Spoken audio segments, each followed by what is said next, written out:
Cake வேணால் பார்க்க கொடூரமாக இருக்கலாம், ஆனால் டேஸ்ட்டு சும்மா சூப்பராக இருந்துச்சு. நாங்கள் கேக்கெல்லாம் நைட்டு கட் பண்ணிவிட்டு மார்னிங் நாங்கள் எல்லோரும் சேர்ந்து கோயிலுக்கு போனோம். கோயிலில் பார்த்திங்கன்னா செம்ம கூட்டம். நல்லா சூப்பராக சாமியெல்லாம் கும்பிட்டுட்டு பிரசாதெல்லாம் வாங்கி சாப்பிட்டுட்டு வீட்டுக்கு வந்து என் மகளை வச்சு நல்லா ஃபோட்டோ ஷூட் எடுத்துகிட்டு இருந்தோம். ஈவினிங் எங்கே போகலான்னு யோசிச்சப்ப சரி கத்திப்பாறை போகலான்னு போய் பார்த்தா கூட்டம் அள்ளுது அவ்வளோ கூட்டம் அள்ளுது.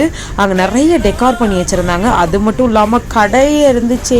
நாங்கள் ரொம்ப நாள் கழித்து கத்திப்பாறை போகிறோம், செம்மையாக என்ஜாய் பண்ணோம். அவ்வளோ கடைங்க இருந்துச்சு, ஆனால் ப்ரைஸ் தான் ரொம்ப ரொம்ப ரொம்ப எக்ஸ்பென்சிவாக இருந்துச்சு.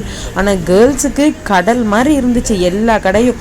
சூப்பராக என்ஜாய் பண்ணிவிட்டு ப்ளே ஏரியாவில் என் பாப்பாவையும் விட்டு நல்லா விளையாட வச்சுட்டு நல்லா ஜாலியாக என்ஜாய் பண்ணோம். சரி அப்படியே கிளம்பி KFC போகலான்னு பார்த்தா அங்கேயும் பயங்கரமான கூட்டமாக இருந்துச்சு. உட்காந்து சாப்பிட கூட இடம் இல்லை.